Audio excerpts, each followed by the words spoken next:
Welcome, valued customers. We hope your journey to Venus has been a pleasant one. I'm sure you've been racked with guilt over the credits we so graciously loaned you. But worry not, friend. Today is the first day you are blessed with the privilege of having the opportunity to repay your benevolent benefactor and prophet of profit, Nef Anyo. When disembarking the transport, please deposit all your belongings into the marked lockers for liquidation as per your contract. You may then step forth into the orientation chamber for a seminar on how augmentations could make your stay here easier. Welcome to your new life at the Fortuna Debt Internment Colony.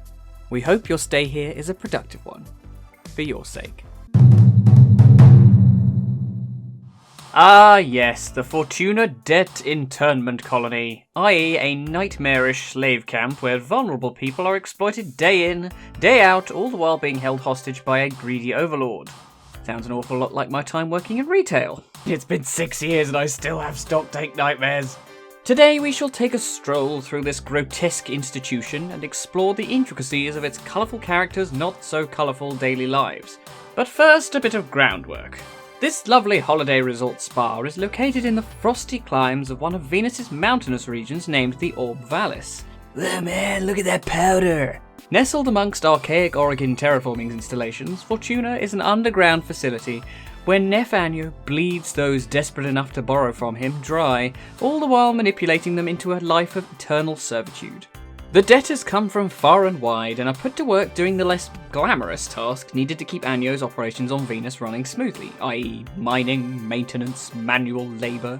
The colony seems to be self-run by inmates as there is no corpus guard present within the cavern. But Zale, you probably don't ask. How would Nef be able to keep his slaves under control without wardens for his prisoners? My answer to that would be presumably to chew you out for living under a rock and not having noticed one of the larger lore revelations in the last few months, and then to tell you that as it turns out, Nef's scheme is pretty genius, if rather perverse. To survive the harsh climate of Venus and pay off their debts to Nef in a more timely manner, the people of Fortuna, otherwise known as the Solaris, are encouraged to acquire body augmentations that let them work harder, faster, and longer. However, you may also ask how someone so deep in debt would be able to buy anything, let alone expensive prosthetics. The answer is, of course, that Nef allows the Solaris to drive themselves deeper into debt to pay for not only the body mods, but specialist training, food, water, shelter, the right to breathe corpus air, TM, presumably filled with Nef's farts, and pretty much anything else you can imagine. Obviously, this increases the debts of the desperate Solaris with the added bonus of holding their replaced body parts for ransom. In some serious cases, the entire bodies, save the heads of the debtors, have been replaced with mechanical parts. It's so common that pretty much all the Solaris keep their heads in their presumably insulated mechanical chest cavities. My eyes are down here, Stardust. In the event that a member of the Solaris cannot pay their debt, outlives their usefulness, or simply makes trouble for the corpus, they are brain-shelved, which apparently means having your head scooped out of your body and put into isolated storage indefinitely. Oh joy, as if this situation couldn't get any more dire. So who are these poor sods who found themselves caught up in Nef's little scheme? As I said, the name given to the inhabitants of Fortuna is the Solaris, but there are subgroups that make up this ragtag band of oppressed souls. The first is Solaris United, not to be confused with the Premiership Lunaro team, that's a whole other legal minefield.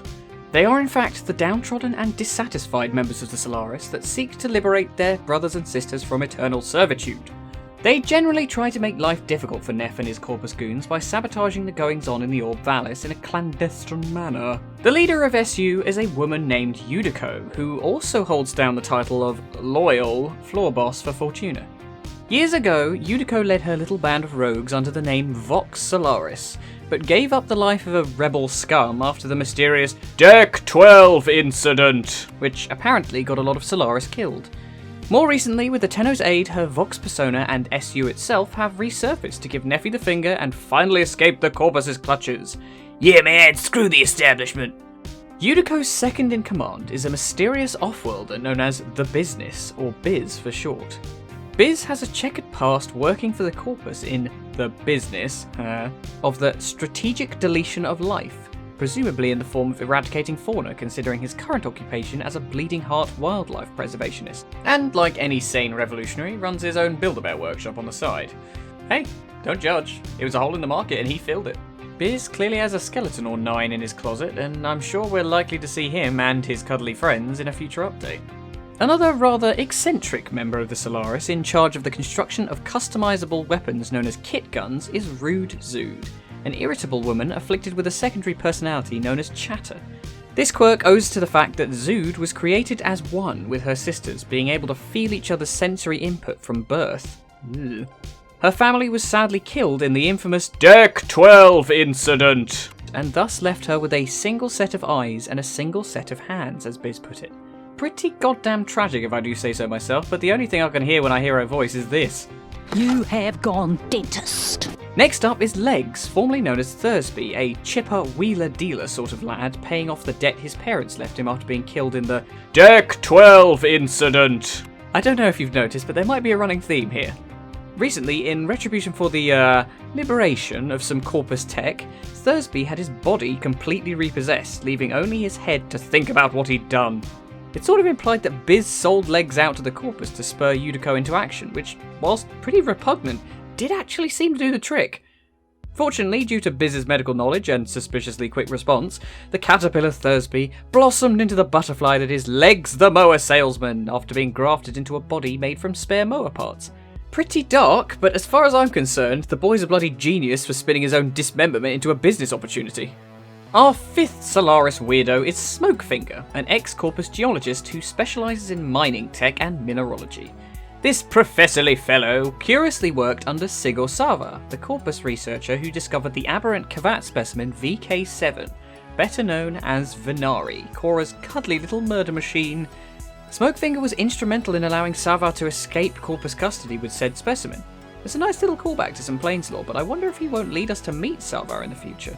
Number 6 is Ticker, the fabulous and absolute sweetheart of a debt bond manager for the Solaris, offering us a more direct opportunity to help us grind standing. Pay off the debts of the poor beleaguered souls indebted to Nefanyo.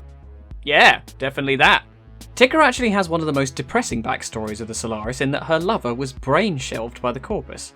She scraped and scrounged together the cash needed to purchase him back from the Corpus, even going so far as to sell off her own body parts to pay for it, which would be rather romantic if it weren't so horrifically gruesome.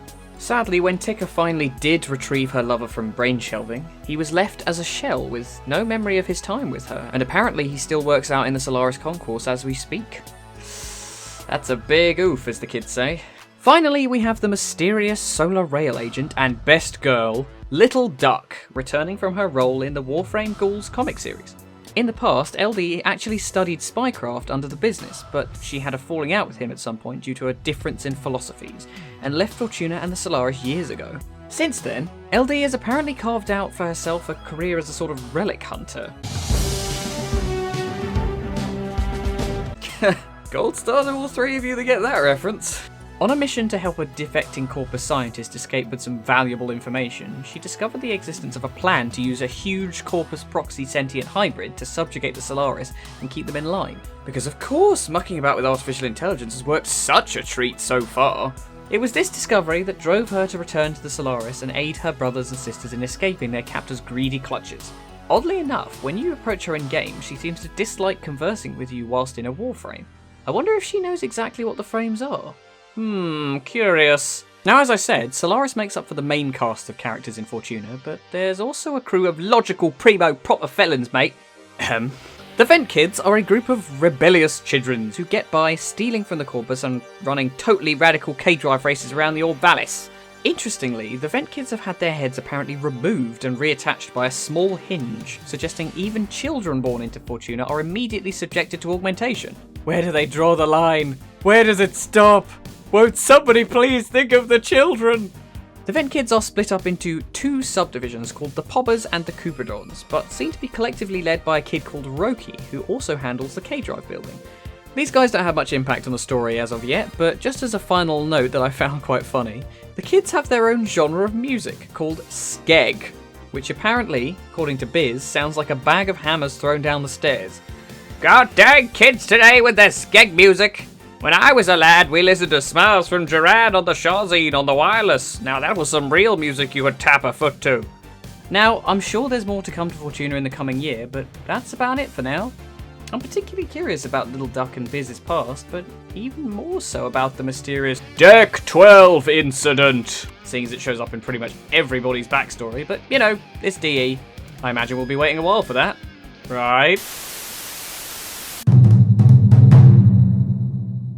Hello again everybody and welcome back. If you enjoyed this little learning experience, you can press the like button to sign up for a starter loan with a free augmentation of your choice, subject to a 4-year repayment plan for the procedure. And if you'd like to see more, you can subscribe for the full body replacement service, and we can get you started on whiling away the rest of your miserable life in servitude. If you'd like to chat lore or meaningless drivel with me, you can comment down below, join my Discord server in the description, or if you'd rather a more personal touch, I stream from time to time on twitch.tv/Zale with an E.